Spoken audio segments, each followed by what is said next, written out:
Winnie, lama nggak berjumpa. Kita tunggu Pak Tio ya.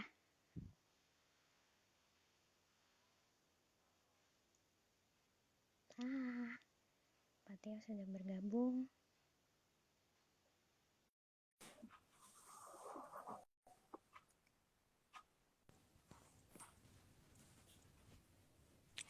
Oke, ada Pak Tio. Hai Pak Tio.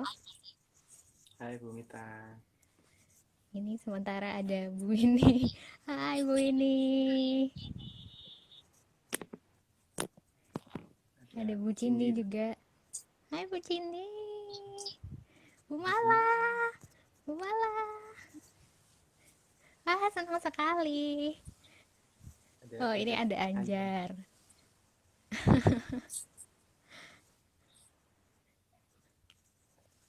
Halo semuanya. Karena udah jam 10, Pak Teo juga udah bergabung. Kayaknya kita langsung mulai aja ya karena waktunya sempit gitu. Oke, makasih Bu Mala. Nah, Terima kasih. teman-teman, saya buka langsung ya. Assalamualaikum warahmatullahi wabarakatuh. Selamat pagi semuanya, selamat datang di sesi pertama kolaborasi mingguan. Jadi ini adalah sesi yang saya buat supaya kita bisa lebih banyak belajar, bisa saling berbagi lebih banyak dengan orang-orang yang berlatar belakang banyak, misalnya latar belakangnya berbeda, misalnya guru, terus atau teman-teman rangkul nanti, atau mungkin nanti ada yang lain juga kita akan lihat ke depannya. Nah, hari ini seperti yang sudah diberikan di poster bahwa kita akan membahas tentang kerjasama antara guru dan orang tua.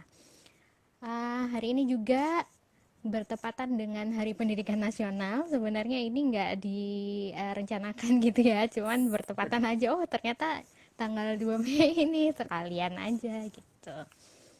Oke, mungkin di sini teman-teman sudah pada kenal ya, atau ada yang belum kenal sama partner saya yang di bawah ini.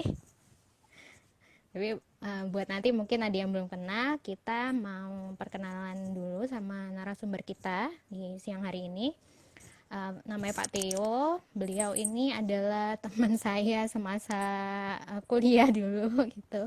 Berpartner dengan saya cukup lama. Mungkin Pak Theo mau memperkenalkan diri dan menyapa Mm-mm. teman-teman yang lain. Silakan Pak Theo. Ya, ya terima kasih Bu Mita.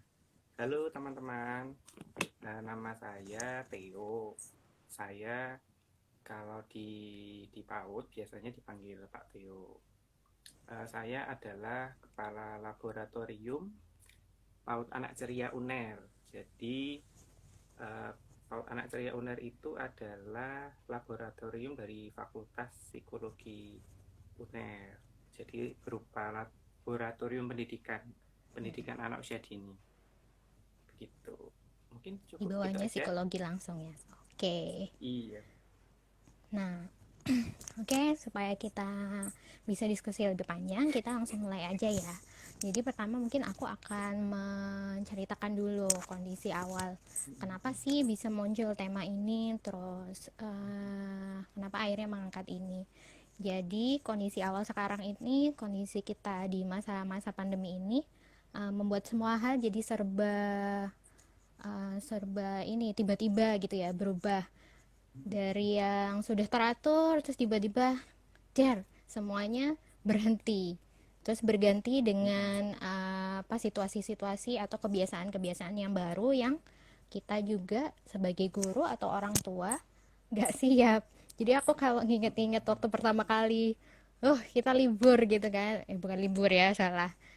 Kita belajar di rumah, kita belajar di rumah, memandu belajarnya siswa di rumah tuh rasanya gimana ya caranya, belum kebayang gitu apa aja tantangan-tantangan yang akan dihadapi, belum kebayang juga bagaimana nanti caranya supaya pembelajaran kita tetap tersampaikan dengan baik kepada anak-anak kayak gitu.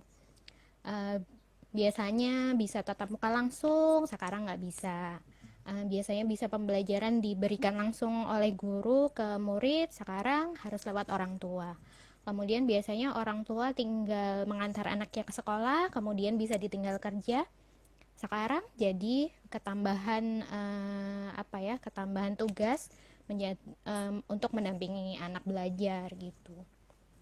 Lalu akhirnya muncullah tantangan-tantangan yang baru kita lihat atau kita hadapi pas ya kita memang langsung nyemplung gitu kan. Muncul tantangan-tantangannya, mulai muncul keresahan-keresahan juga di guru maupun orang tua gitu. Kalau di orang tua mungkin merasa ada tugas tambahan karena ya harusnya biasanya itu ya di kantor atau bisa fokus sama kerjaan, sekarang ini harus membagi waktu sama anak, mendampingi anak belajar. Kemudian mungkin juga merasa, aduh aku nggak menguasai materi ini atau nggak pede. Ini gimana ya caranya ngasih tahu ke anak, ngajarin ke anak supaya anak itu paham gitu. Atau juga ada keterbatasan akses atau fasilitas gitu. Kalau di guru itu, aku pribadi itu merasa keresahannya itu awalnya adalah bingung gimana caranya menyampaikan materi gitu. Terus kan ada target-target belajar yang selama ini sudah direncanakan selama 1 tahun, terus tiba-tiba uh, apa ya nggak sesuai sama ekspektasi, terus harus bikin yang lain gitu kan. Tapi kita masih, oh ini tuh belum nyampe gitu, anak-anak itu belum sampai ke tujuan belajar ini, gimana ya gitu. Terus yang terakhir mungkin bingung gimana menjalin komunikasi sama orang tua gitu, entah itu karena keterbatasan waktu orang tua atau hal-hal yang lain kayak gitu. Jadi sepertinya muncul gap antara kondisi yang di rumah nih sama harapan guru terhadap proses pembelajarannya anak-anak gitu. Terus dampaknya itu anak-anak bisa, anak nggak cuma anak sih, anak, orang tua, bahkan guru pun itu jadi kayak merasa mungkin ada tekanan lebih gitu kan ya. Kalau anak tertekan karena banyak tugas atau karena orang tuanya itu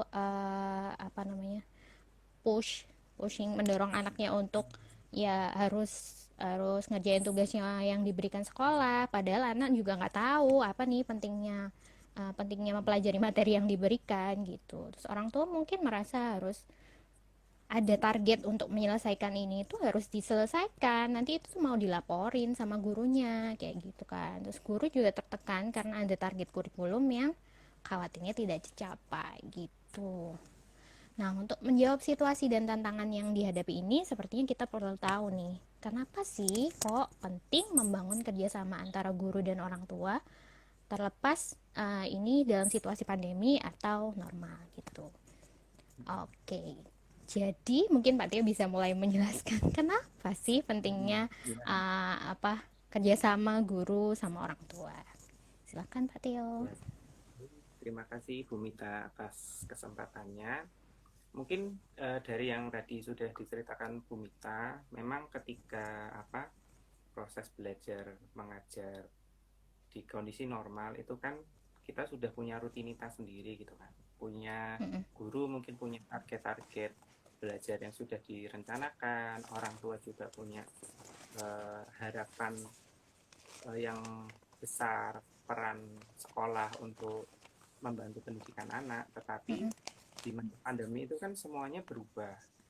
Ya, betul. Jadi nggak hanya anak-anak sebenarnya, ya orang tua mengalami banyak perubahan, guru juga mengalami banyak perubahan, anak pun mengalami banyak perubahan. Nah, untuk itu kalau menurut saya, ya dalam kondisi yang memang krisis ini ya, di pandemi corona ini, ya perlu juga melakukan penyesuaian-penyesuaian. Misalnya ketika guru, guru juga yang mungkin kalau di awal ya di masa pembelajaran langsung, itu guru bisa merencanakan, melihat profil anak, berdasarkan profil anak, membuat strategi belajar yang dirasa sesuai, lalu guru itu kan mengeksekusinya langsung. Misalnya mau bercerita, guru itu juga tahu ceritanya apa, bagaimana menceritakannya gitu kan. Nah, tapi di dalam masa seperti sekarang ini, tidak semua yang direncanakan guru itu bisa dilakukan langsung oleh guru. Mungkin Betul benar sekali. kalau dalam pembelajaran jarak jauh ada beberapa orang tua atau beberapa sekolah itu yang mampu melakukan pembelajaran daring gitu ya, misalnya Mm-mm. melalui aplikasi-aplikasi tertentu. Jadi tatap muka anak dan guru itu masih bisa terjadi, Mm-mm. tapi dibantu dengan media teknologi.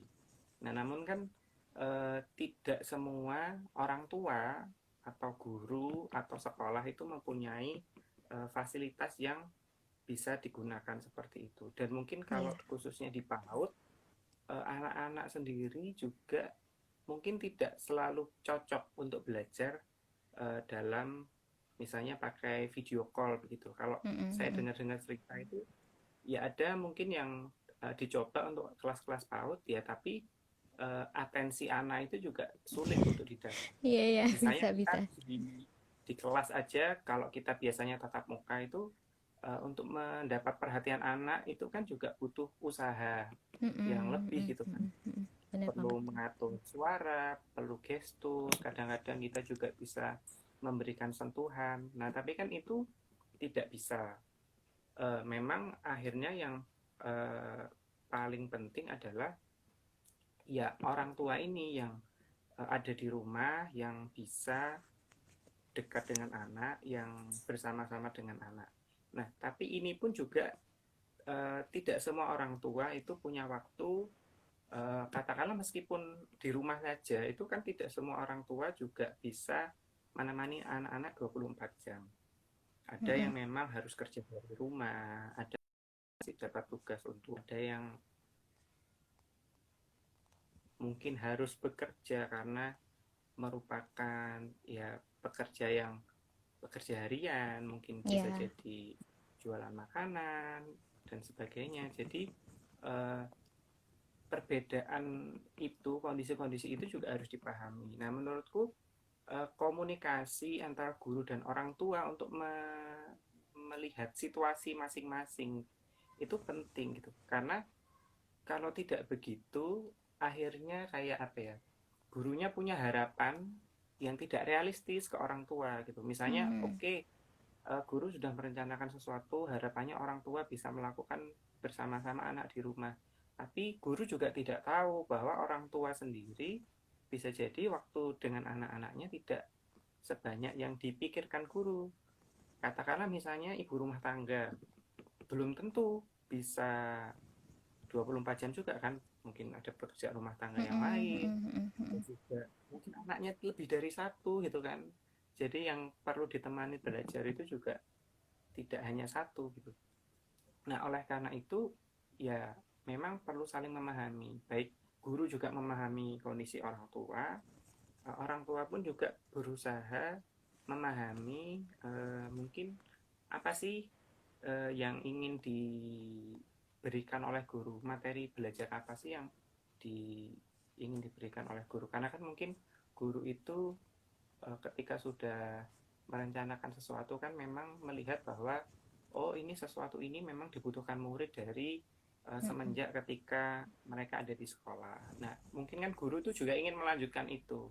Karena Iya. kan kita tahu sendiri pendidikan anak usia dini itu kan harus konsisten gitu kan. Kalau kita sudah stimulasi dari misalnya waktu masa-masa sekolah, Mm-mm. lalu ternyata nanti ketika di rumah berubah sama sekali, ya itu kan mungkin juga kurang baik juga. Ya memang perlu ada penyesuaian, tapi kan apa-apa yang sudah dicapai oleh anak di kondisi yang normal itu juga perlu dipertahankan supaya bisa menetap di anak seperti itu. Mm-mm. Jadi yang pertama itu ya memang memahami kondisi masing-masing. Anak pun mungkin juga ini ya tidak kalah penting untuk dipahami karena kan eh, mereka kan di awal tuh kan biasanya juga tidak tahu loh kenapa kok kita nggak boleh sekolah gitu kan. Makanya Iya. mungkin di awal-awal masa pandemi kemarin banyak dari komunitas pendidikan itu berbagi sumber daya tentang bagaimana menjelaskan situasi pandemi ini karena anak. Ada yang Mm. pakai buku, cerita, komik seperti itu. Mm-mm. Tuh, jadi yang pertama seperti itu. Nah, mungkin ini yang Oke. kedua perlu juga menyesuaikan tujuan belajar anak. Jadi kalau di sekolah itu kan memang ada perencanaan belajar 1 tahun yang guru ketika membuat pembelajaran ya mengacu pada itu dan berdasarkan pengamatan sehari-hari bersama dengan anak. Nah, Mm-mm. tapi sekarang juga tidak bisa hanya itu saja, bahkan itu sendiri mungkin perlu agak sedikit dipinggirkan gitu kan. Karena apa sih kebutuhan belajar di rumah gitu? Karena kondisinya berbeda. Misalnya ada kemarin eh, anak-anak itu bingung dengan rutinitas ketika masa libur gitu kan. Nah, berarti mungkin kalau di belajar normal itu belajar rutinitas itu kan di awal tahun ajaran gitu kan.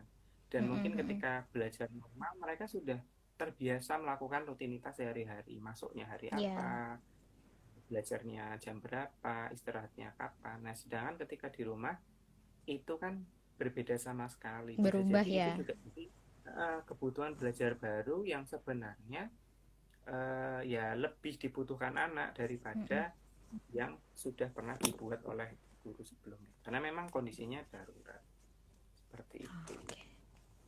Oke. Jadi yang pertama tadi penting untuk guru dan orang tua saling memahami kondisi masing-masing. Mm-mm. Guru memahami kondisi orang tua di rumah dengan segala keterbatasannya.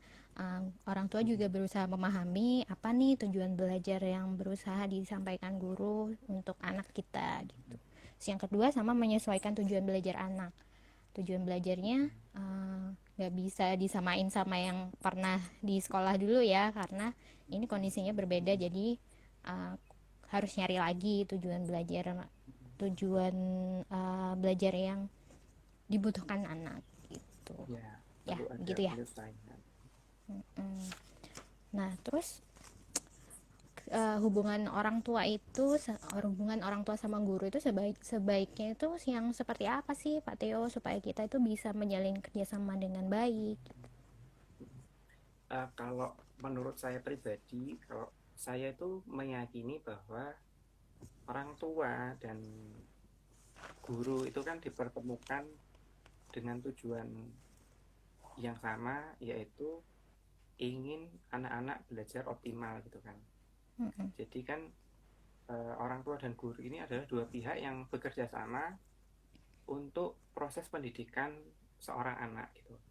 Nah, makanya kalau menurut saya eh, relasi antara guru dan orang tua itu memang perlu relasi yang juga apa ya, ya positif gitu. Jadi misalnya kalau di PAUD Anak Ceria gitu, misalnya ketika ada orang tua murid yang mendaftarkan anaknya untuk bisa belajar di PAUD Anak Ceria. PAUD Anak Ceria ini juga berusaha memahami profil orang tuanya seperti apa, anaknya menurut pandangan orang tuanya seperti apa yang diharapkan orang tua ketika anaknya nanti belajar di PAUD. Jadi ada proses ya saling mengenal. Sebenarnya tidak hanya ini sih, tidak hanya di kondisi pandemi aja sebenarnya. Eh, Orang tua dan guru ini perlu saling saling mengenal harapan masing-masing. Jadi di kondisi yang normal itu karena mereka adalah partner untuk proses belajar anak, ya perlu ada saling memahami sehingga nanti apa yang dilakukan itu memang ya berpusat pada tujuan belajar si anak. Jadi apa ya, jadi rekan kerja lah menurut saya. Karena gini, misalnya kalau di pandemi ini mungkin sangat kerasa ya, ketika misalnya komunikasi guru dan orang tua itu nggak lancar, pasti kan anak-anak nggak bisa belajar dengan optimal kan. Misalnya guru berusaha menyampaikan materi, tapi orang tuanya tidak merespon, itu pasti juga nggak bisa. Atau bisa jadi orang tuanya sudah berusaha untuk memberikan proses belajar yang baik untuk anak, tapi gurunya sendiri tidak mau fleksibel dalam merencanakan pembelajaran. Misalnya, oke, okay, hari ini harus mengerjakan tugas ini, dikumpulkan jam segini, Ya. tanpa apa ya, tanpa ada pemahaman terhadap profil orang tua yang jadi kan orang tuanya juga jadi stres gitu kan. Mm-mm. Apa ya, mengumpulkan tugas itu kan hanya jadi apa ya, syarat administratif aja, belum tentu proses belajar itu benar-benar terjadi di anak. Mm-mm. Nah kalau mungkin di kondisi yang normal sebenarnya, karena tadi misalnya anak itu nanti akan banyak interaksi dengan guru di sekolah dan orang tua mungkin di rumah gitu kan. Kalau nggak ada komunikasi yang baik, mungkin nggak akan seberapa kelihatan langsung. Karena mungkin ya guru bisa tetap belajar dengan anak. Nah tapi sebenarnya kalau menurut saya ya, kalau tanpa komunikasi yang baik itu juga dampak jangka panjangnya nggak akan bagus. Misalnya contoh, Mm. guru interaksi dengan anak mengajarkan tentang untuk mandiri misalnya. Ketika di PAUD diajarkan atau dilatih untuk pakai sepatu sendiri, untuk melakukan sesuatu yang memang kebutuhannya untuk dicoba sendiri. Tapi ketika di rumah itu tidak dilakukan juga. Nah, Ya. akhirnya kan proses belajar anak jadi kurang maksimal juga. Mm-mm. Makanya memang menurut saya yang perlu dilakukan guru dan orang tua itu juga, kalau ingin proses belajar anak-anaknya itu optimal ya perlu ada kesamaan tujuan jangka panjang terkait apa sih yang ingin dicapai oleh anak ketika belajar seperti itu. Berarti kita sama perlu-perlu saling menyampaikan harapan masing-masing kayaknya ya. Jadi guru menyampaikan harapannya ke depan, misalnya tujuan belajar yang udah disepakati guru selama 1 tahun bisa dikomunikasikan ke orang tua. Nanti orang tuanya juga bisa mengkomunikasikan ke guru terkait dengan harapan mereka. Mungkin berhubungan juga sama harapan-harapan kayak apa ya kedepannya gitu loh, anak itu akan pengen anaknya seperti apa gitu ya. Kalau di keluarga gitu, kalau di keluarga kita itu impian, ingat impian yang Sampai ingat tinggi impian dari masing-masing. Nah, sendiri. itu. Nah, mungkin teman-teman yang ada di sini yang sudah bergabung bisa menuliskan keresahan-keresahannya mungkin berkaitan dengan tema ini. Boleh nanti kita akan coba diskusikan bersama-sama. Tuh, boleh banget untuk ngasih komentar di kolom komentar. Nah, kemarin sudah ada salah satu teman saya yang memberikan komentar atau mungkin lebih tepatnya menceritakan keresahannya tentang hubungan kerjasama orang tua sama sekolah. Ini mungkin saya bacakan ya. Mbak Gita masih di sini tadi kayaknya ikut bergabung. Nah, ini kebacain aja dari Mbak Gita. Nah, katanya tuh kadang guru kurang bisa realistis memberikan info perkembangan tentang anak di sekolah, hanya untuk menjaga citra sekolah atau menyenangkan hati orang tua. Padahal penting sekali kerjasama yang utuh untuk mencapai tujuan proses belajar. Nah, gimana nih Pak Theo? Oh ya, ya selain tadi sebenarnya guru dan orang tua itu perlu berbagi tujuan ya. Mm-mm. Mungkin yang seperti ditanyakan di situ juga, guru dan orang tua itu juga perlu saling berbagi keresahan sebenarnya. Mungkin selama ini kita seringkali tahunya itu orang tua yang meresahkan, oh anak saya di rumah kok begini ya, tolong gurunya Mm-mm. bagaimana. Nah, menurut saya relasi seperti itu tuh sebenarnya ya nggak lengkap juga, karena menurut saya relasinya itu harus timbal balik. Guru itu juga tidak tahu segalanya tentang anak. Mm-mm. Ketika saya mengajar juga, saya juga seringkali merasa membutuhkan informasi-informasi dari orang tua. Saya merasa ketika saya mengajar sesuatu, kok anaknya ini menangkapnya nggak optimal ya. Nah mungkin Mm-mm. itu saya bisa diskusikan dengan orang tua di rumah seperti apa. Jadi eh, ketika guru itu sebenarnya menanyakan sesuatu ke orang tua atau bahkan membuka ruang diskusi dengan orang tua, bukan berarti guru ini apa ya, tidak mampu untuk melakukan tugasnya. Tapi memang dalam kondisi tertentu eh, ya seperti saya bilang di awal tadi, orang tua Mm-mm. dan guru ini partner gitu kan. Iya. Misalnya anak itu punya ketakutan tertentu gitu. Misalnya murid saya itu dulu ada yang suka balon. Mm-mm. Takut balon kok suka takut balon. Ketika itu Iya. dipakai pembelajaran di PAUD, yang lain senang gitu kan. Tapi Mm-mm. karena informasi takut balon itu tidak didapatkan sebelumnya, ya akhirnya ketika belajar yang seharusnya jadi menyenangkan, ya ada seorang anak yang akhirnya jadi menangis gitu kan. Nah, ketika misalnya Mm-mm. guru ini apa ya, ya sudah mengabaikan saja misalnya, tidak konfirmasi ke orang tua, akhirnya kan profil anak ini tidak didapat dengan utuh gitu kan. Mm-mm. Nah, padahal ketika waktu itu kan saya coba konfirmasi ke orang tua, oh ternyata memang punya pengalaman sebelumnya, juga pernah takut dengan balon di situasi yang lain. Nah, terus Mm-mm. dari situ kan akhirnya bisa jadi diskusi, bisa jadi tujuan-tujuan belajar baru, mungkin bisa jadi gimana cara mengatasi ketakutan dengan benda tertentu itu, gitu. Jadi memang tantangan yang dihadapi oleh masing-masing pihak, baik guru ketika menghadapi tantangan mengajar di sekolah dan orang tua ketika menghadapi anak-anak di rumah itu harus juga berbagi timbal balik.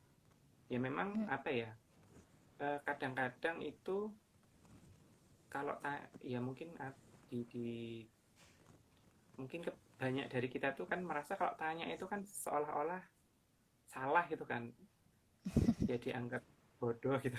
Tapi kan sebenarnya enggak. Nah makanya Mm-mm. menurut saya perlu ingat tadi tujuannya apa gitu kan. Kalau memang ingin anak-anak itu bisa tumbuh dengan optimal, ya ketidaktahuan, kebutuhan informasi itu juga harus diungkapkan dengan terbuka gitu, baik Mm-mm. dari sisi guru juga dari orang tua Kalau aku gitu. bisa nambahkan itu, apa namanya, kemarin aku habis ikut Mm-mm. pelatihan rangkul ulang gitu ya. Kalau hubungan Mm-mm. sama orang tua sama guru itu tidak perlu diakali. Ini kayaknya Pak Tio juga ngomong kayak gitu waktu kita diskusikan ya. Ya, ya, ya, Jadi itu ya berkembang dengan ya apa namanya, ya alami itu kan. senatural mungkin. Betul. Terus ya boleh ada kayak apa, jaim-jaimnya boleh ada, tapi kita juga perlu apa namanya, berusaha untuk terbuka terbuka menerima sama terbuka untuk apa, kayak memberikan informasi gitu. Jadi tidak perlu merasa apa ya, kayak keras gitu, satunya satunya merasa tertekan gitu loh, maksudnya antara satu sama lain, Ya, belajar saling terbuka. Terus kalau ya. yang apa, di buku keluarga kita itu juga ada yang dituliskan itu bahwa, bentar ya, mana ya, aku catat nih prinsip-prinsipnya. Jadi prinsip menjalin komunikasi sama orang tua itu yang pertama adalah profesional. Mm-mm. Jadi orang tuh apa, guru jujur, terbuka, bisa membedakan isu umum sama pribadi, terus mencatat apa yang sudah dikomunikasikan sama orang tua, menindaklanjuti itu dengan sistematis dan menghindari konflik kepentingan gitu misalnya. Atau eh, ketika ada dua anak berkonflik, kita cuman Nah, cuman salah satu. memihak ya, nggak boleh kayak gitu. Yang kedua, berkomitmen bahwa kita itu kudu konsisten untuk berkomunikasi dengan orang tua, sehingga mendorong orang tua itu juga ikut aktif berkomunikasi dengan kita atau aktif terlibat. Terus yang ketiga itu positif. Nah ini, berprasangka baik. Jadi kayak kita harus menghindari prasangka-prasangka negatif. Misalnya ketika guru menghubungi orang tua, terus orang tua tidak membalas dengan cepat, bisa jadi karena ada Ya. pekerjaan yang harus dilakukan gitu kan, atau ada hal-hal yang lebih penting sehingga tidak memungkinkan untuk berkomunikasi sama orang tua gitu. uh, Memberikan kesempatan banyak mendengarkan ini, kayaknya banyak mendengarkan ini juga perlu kita latih gitu, nggak cuma mendengarkan anak tapi mendengarkan orang tua gitu ya. Ya terutama untuk guru itu memang ya jadi keterampilan yang wajib dan penting sih, karena Mm-mm. kalau pengalaman saya ketika mengajar, relasi yang positif dengan orang tua itu biasanya diawali dengan konflik-konflik dulu. Jadi orang tua Oke. komplain, orang tua Mm-mm. menceritakan keresahan tentang anaknya. Ya memang di satu sisi mungkin ketika waktu saya mengajar dulu ada hal-hal yang memang saya lakukan kurang optimal gitu. Nah, Mm-mm. ketika saya apa ya mau tidak tidak mau menerima itu, saya lebih mementingkan ego saya, ya tidak akan ada relasi yang terjalin. Tapi Iya, ketika betul. itu, ketika memang ada porsi saya yang salah, saya melakukan sesuatu yang kurang optimal, ya saya harus akui itu. Guru juga Mm-mm. perlu lapang dada ketika memang eh, ada keterbatasan dalam mendidik anak-anak. Nah, Mm-mm. justru dengan relasi yang positif tadi itu akhirnya kan ada kepercayaan yang timbul gitu kan. Misalnya orang tua komplain terus didengarkan dan direspon gitu kan. Orang tua kan Mm-mm. jadi akan punya kepercayaan yang lebih. Oh iya, aku cerita ini, aku mengeluh ini, ternyata ada tindakan nyata dari guru ini. Sehingga orang tua itu akan memberikan kepercayaan yang semakin besar lagi. Nah, ketika Mm-mm. seperti itu tentu relasinya itu akan jadi berkelanjutan, dan hubungan baik itu ya akan berlangsung jangka panjang, karena kan memang setidaknya kalau di sekolah itu kan hubungan orang tua dan guru itu minimal kan 1 tahun. Jadi Mm-mm. ya kalau kita tidak punya relasi yang positif, terus gimana nanti proses belajar anak-anak selama 1 tahun ke depan itu? Tentu kan ya pasti akan lebih baik ketika komunikasi guru dan orang tua itu juga bisa berjalan dengan lancar. Ya memang betul tadi, nggak usah apa jaim-jaim. Kalau saya sendiri ya itu ya berusaha apa adanya, jadi diri sendiri gitu loh. Jadi diri sendiri. Tidak usah, ya nggak usah dibaik-baikin juga, tapi juga Mm-mm. tidak apa ya, maksudnya tidak sembarangan juga gitu. Nah, aku nih baru ingat sesuatu nih, kayak cerita uh, pengalaman ya, pengalaman jadi guru itu, kalau misalnya ada kejadian khusus di sekolah, kalau misalnya di anak cirek itu kan kita kayak uh, punya buku penghubung nih. Terus kalau anak-anak misalnya ada kejadian khusus akan ditulis sama gurunya di buku gitu. Tapi gimana ya supaya caranya kita itu supaya orang tua juga merasa bahwa misalnya ada anaknya konflik itu, bahwa kita menceritakan itu tuh bukan berarti kita kayak memojokkan gitu loh, memojokkan orang tua gitu. Tujuannya memang ya agar ada diskusi lanjutan gitu. Gimana sih caranya supaya kita bisa komunikasi tapi orang tua juga merasa nggak dipojokkan.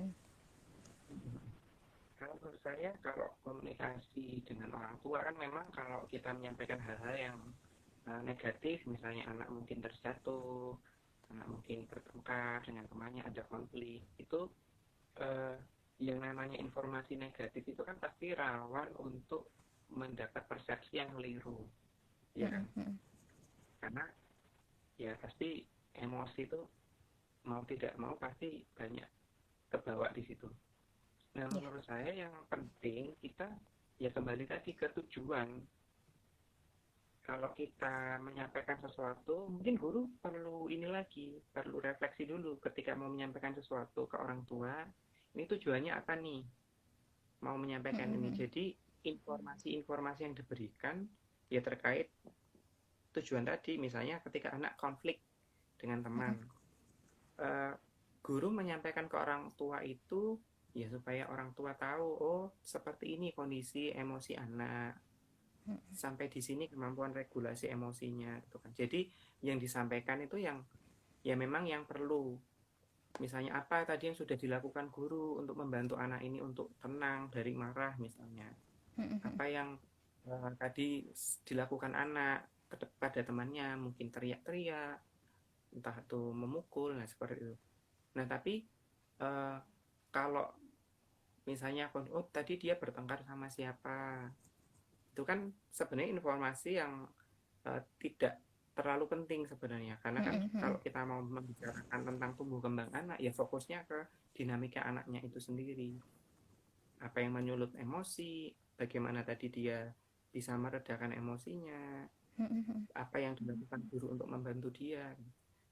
Kadang-kadang malah kalau ada konflik-konflik gitu itu lebih netral itu kalau ya anak sendiri yang cerita sebenarnya, karena Ya. kalau di PAUD kan anak-anak itu bisa jadi pagi itu konflik sama temennya ya, nggak mau main gitu, tapi nanti istirahat sudah main pagi bareng-bareng gitu kan. Nah kadang-kadang kalau menyampaikan ke orang tua itu yang tadi nggak ingat tujuannya apa, bisa jadi malah konfliknya melebar gitu, anaknya sudah baikan, orang tuanya yang emosi gitu. Iya, Padahal iya, iya, iya. anaknya sudah nggak apa-apa Nggak gitu. apa-apa gitu. Ya, iya, karena kan memang kalau di lingkungan sosial ya konflik itu kan wajar gitu, tapi ya ada batas-batas aman, ada batas-batas yang memang kita perlu jaga gitu. Jadi fokusnya bukan cuman ke apa yang dilakukan anak, misalnya anak habis bertengkar Mm-mm. sampai pukul-pukulan gitu, diceritakannya cuman Iya, sampai situ, iya, atau tapi pukul-pukulan sama apa yang ini gitu. sudah apa yang dilakukan guru, apa yang dilakukan guru untuk membantu anak kayak gitu.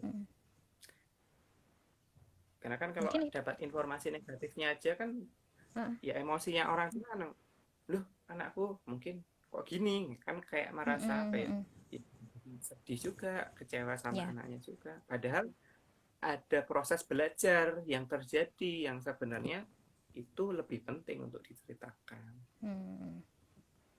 Oke. Jadi begitu kalau misalnya ada konflik atau kejadian-kejadian khusus yang disampaikan bukan hanya apa yang dilakukan anak gitu, tapi secara keseluruhan. Ya, ya, Apa yang ya. terjadi awalnya mungkin, terus bagaimana responnya anak, bagaimana kita merespon, terus akhirnya itu bagaimana gitu, perlu diceritakan secara utuh gitu ya. Mungkin kalau kemarin aku sempat diskusi sama Pak Theo, kalau misalnya apa di buku penghubung nggak cukup gitu, bisa nanti dikasih tahu ke orang tua, mungkin ketemunya pas pulang Ya, sekolah gitu, atau mungkin nanti orang tuanya mau dihubungin lewat apa ini, telepon kah ya, atau ya. WA kah gitu. Itu juga ada di buku keluarga kita yang aku Oh, sharing tadi itu, tentang beragamnya apa media komunikasi dengan orang tua. Jadi nggak cuman buku penghubung, berhenti di buku penghubung kalau punya, tapi juga tapi juga sama yang lain. Iya, kan sudah punya. Maaf ya, ada interupsi dari anak saya. iya. Halo Randi. Oke. Iya, Ya, loh. tapi ini juga apa? Kalau aku pribadi ya Iya. komunikasi dengan orang tua itu kan, kalau aku sendiri tuh sukanya langsung sebenarnya bisa tatap muka. Oke, oke. Nah, tapi kadang-kadang itu juga gini, ada kondisi-kondisi yang memang tidak memungkinkan untuk tatap muka gitu kan. Kan nggak semua orang tua itu jemput anaknya di PAUD gitu kan atau Iya. di sekolah. Nah, menurutku ada informasi-informasi yang meskipun akan sangat baik ketika tatap muka langsung, bukan berarti ya harus tatap muka baru diberikan gitu. Misalnya kayak tadi anak konflik itu, tapi orang tuanya nggak jemput, ya bisa jadi ditulis penghubung informasi awalnya aja, atau ayah bunda tadi Nanda konflik dengan temannya, saya ingin menceritakan lebih lengkap, kira-kira bisa melalui apa gitu kan. Jadi jangan nunggu ketemu langsung, jadi itu tuh harus diusahakan gitu. Iya, coba tanya ayah. Coba tanya ayah dulu ya. Ya karena kalau misalnya kita nunda-nunda apa ya, ada informasi penting tentang anak yang kita baik orang tua atau guru itu tidak segera sampaikan, itu kan sebenarnya melewatkan proses belajar anak. Jadi seharusnya kalau sudah diomongkan itu bisa didiskusikan, bisa disesuaikan metode pembelajarannya. Tapi karena komunikasinya ditunda, akhirnya ya proses belajar anak pun juga akan tertunda. Seperti Keburu itu. lupa juga ya anaknya. Ya, Kemarin bisa jadi ngapain? lupa. Kenapa? Nggak tahu. kayaknya nggak apa-apa karena emang udah nggak apa-apa gitu. Nah, terus ini ada lagi sih kayak mungkin sebagian dari kita, sebagian dari guru-guru, termasuk saya mungkin kayaknya merasa bahwa hubungan dengan orang tua itu belum terjalin dengan maksimal. Kadang-kadang kita merasa bahwa hubungan sama orang tua itu ya sekenanya aja gitu. Kalau ada kejadian khusus kayak yang tadi aku ceritakan, atau menyampaikannya pada saat rapotan gitu. Jadi semuanya dikumpulin antar aja waktu rapotan dikasih tahu gitu. Jadi semua informasi itu sebenarnya itu udah ada di pikiran kita, jadi pertanyaan selama berhari-hari mungkin atau berbulan-bulan dan kita belum bisa menemukan jawaban terhadap apa yang terjadi sama seorang anak gitu, tapi kita memutuskan akhirnya udah nanti aja pas ketemu sama orang tua di rapotan gitu. Kayak gimana tuh Pak Theo? Ya, ya seperti saya bilang tadi, kalau apa ya, ada informasi-informasi penting itu yang kalau kita tunda itu malah ya menghambat proses belajar anak sendiri gitu. Misalnya misalnya konflik, contohnya anak konflik dengan temannya, kita nggak segera cerita ke orang tua, kita ceritanya pas sudah laporan perkembangan. Kan kayak ya, mungkin bisa jadi orang tua malah merasa dihakimi gitu kan, loh kok nggak cerita dari kemarin-kemarin gitu kan, kok baru sekarang, kan kejadiannya sudah lama. Padahal ketika orang tua eh, langsung diceritakan tentang proses konflik anak itu, berarti kan ya orang tua pun dilibatkan gitu kan dalam proses belajar anak. Karena bisa jadi mungkin apa ya, guru juga kadang-kadang menunda itu ya, mungkin juga ada rasa khawatir respon yang kurang kan. Tapi kalau menurut saya komunikasi dulu daripada nggak ada komunikasi sama sekali. Karena kan kalau udah disampaikan, meskipun mungkin penerimaannya tidak langsung tepat gitu kan, tapi kan pasti ada kesempatan lagi untuk menjalin komunikasi itu. Tapi kalau kita tunda, ya kita udah tundanya lama, pas komunikasi nangkapnya salah juga kan, malah komunikasi yang positif tadi lebih lama terbentuk. Bisa jadi juga. Sedangkan iya, relasi kan apa ya, relasi positif orang tua itu, guru dan orang tua itu ya memang harus dijalin terus menerus gitu. Justru semakin banyak interaksi semakin bagus. Bisa jadi juga akan muncul bias gitu ya karena terlalu lama kayak lupa apa sih yang sebenarnya Iya, terjadi kemarin gitu ya, iya, apalagi nggak dicatat dengan datanya nggak betul valid gitu. jadinya. Iya gitu Ada deh. Bu Dewi melihat. Halo Bu Dewi. Oh, ada Bu Dewi, ada dosen kami tercinta Bu Dewi. Semoga sehat-sehat selalu sama keluarga ya.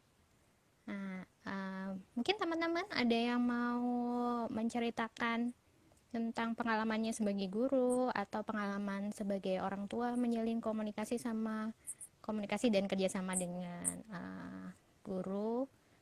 Silakan boleh ditulis. Itu kita masih punya waktu sekitar 15 menit. Enggak sih 14 menit karena Nggak aku tadi terasa ya. mulainya lebih. Iya, tapi pengennya Oh ini iya. lebih panjang gitu ya obrolannya. Cuman uh, kayaknya tidak memungkinkan kalau panjang-panjang di sini. Gitu. Kita sambil menyapa-nyapa. Oh, ini ada Bu Ana. Hai Bu Ana, baru Dan bergabung. Ada Bu Amel, ada teman-temanku juga. ada adik-adik sepupuku. Oh ya? Oh, Suaranya Bu ya udah, ini ada Putri. ini Cikgu Iqbal. Ini anggota KGB mana ya, Bandung kalau nggak salah. Oh, terima kasih ya sudah mau bergabung di sini.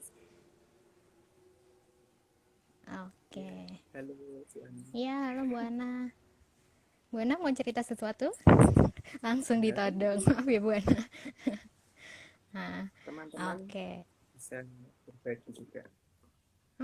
Boleh, boleh banget berbagi atau mungkin kalau di sini malu karena forumnya umum gitu ya.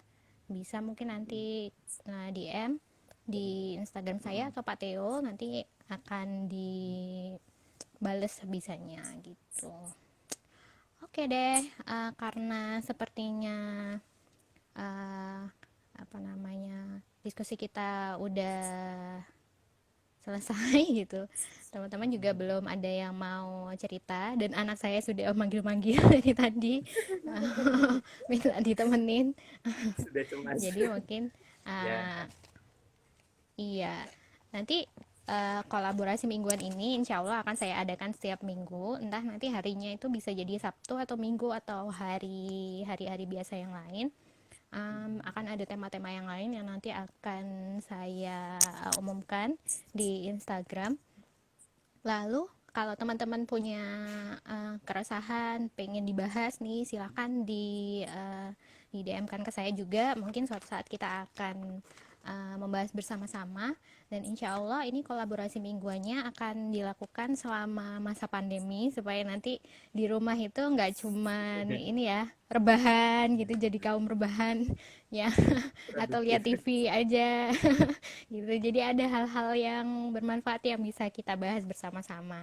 Nah, untuk menutup perbincangan kali ini, uh, aku tadi sudah mencari kalimat yang pernah dituliskan Bu Najila Shihab atau Bu Ella, bahwa pendidikan itu bukan hanya soal anak, apalagi hanya soal sekolah, tapi berkait dengan apa yang terjadi di keluarga. Karena keluarga sesungguhnya adalah pendidik pertama dan utama.